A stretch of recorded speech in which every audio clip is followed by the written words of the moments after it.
ગીર સોમનાથ જિલ્લામાં અત્યાર સુધી 3000થી વધુ દબાણો દૂર કરાયા। ધાર્મિક, કોમર્શિયલ, રહેણાંક સહિત 500 કરોડની કિંમતના દબાણો ભેદભાવ વગર કરાયા દૂર। 145 ગામોમાં ડ્રાઈવનું આયોજન કરી 38 લાખ ચોરસ મીટર સરકારી જગ્યા ખુલ્લી કરાઈ। હજુ પણ અરજીઓ પેન્ડિંગ હોય જેનો નિકાલ ચાલી રહ્યો હોવાનું જિલ્લા કલેક્ટરે જણાવ્યું। સ્ટોરી રિપોર્ટ બાય પરાગ સંગતાણી।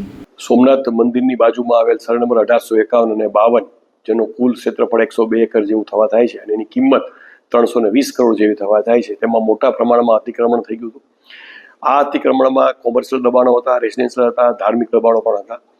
અમે 4 તબક્કામાં આ દબાણો દૂર કર્યા છે। પહેલા તબક્કો 8-10-2023 નો હતો, તેમાં અમે 26 જેટલા કોમર્શિયલ દબાણો દૂર કરેલ। બીજો તબક્કો છે 27-1-2024 કરેલ, જેમાં કાચા પાકા મકાનો હતા 174, તે દૂર કરવામાં આવેલ। ત્રીજો તબક્કો 6-8-24 રોજ કરવામાં આવેલ, જેમાં 40 જેટલા જે રહેણાંકના મકાનો કાચા પાકા હતા દૂર કરે છે। અંતિમ તબક્કો જે છે 28-9-2024 રોજ કરવામાં આવેલ, જેમાં અમે 9 જેટલા ધાર્મિક દબાણો અને મુસાફરખાના 45 જેવા દબાણો દૂર કરેલ છે। આ જે દબાણ છે એ કોઈ ધર્મ વિશેષ કે એવું કોઈ નથી હોતું।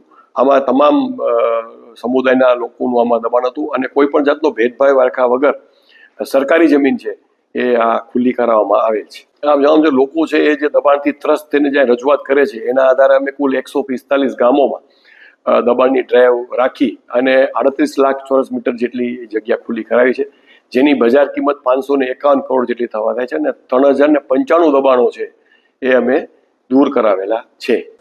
હજી રોજની એવરેજ 5 થી 6 ફરિયાદો લોકોની આવે છે। લોકો એક નાનો સમુદાય છે, નાનો વર્ગ છે, નાની સંખ્યાના લોકો છે દબાણો કરે છે। ગોચનું દબાણ કરી લે, સરકારી જગ્યાઓ છે, રસ્તાઓનું દબાણ હોય, લોકોને આવવા જવામાં મુશ્કેલી પડે, પાણી ભરાઈ જાય ખેતરોમાં, લોકો એક પાક ના લઈ શકે, આવા અનેક સમસ્યાઓ મુઠ્ઠીભર લોકો દબાણ કરે છે એના કારણે થાય છે।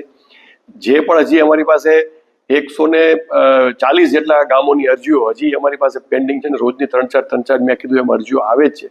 એટલે થોડા લોકો અમારી લોકોને અત્યારે અપીલ છે કે ભાઈ અમે અત્યારે દરેક નીચે સૂચના આપવાના છે અમારા તાલુકા મથકના અધિકારીઓને, એમાં મામદાર છે, થાણા અધિકારી છે, તાલુકા અધિકારી છે, કે તમારા આ ગામો છે એમાં આટલી અરજીઓ છે, તમે જે દબાણોને સમજાવો કે ભાઈ તમે સ્વેચ્છાએ દૂર કરો, અન્યથા પછી સરકાર દ્વારા આ કાર્યવાહી કરવામાં આવશે।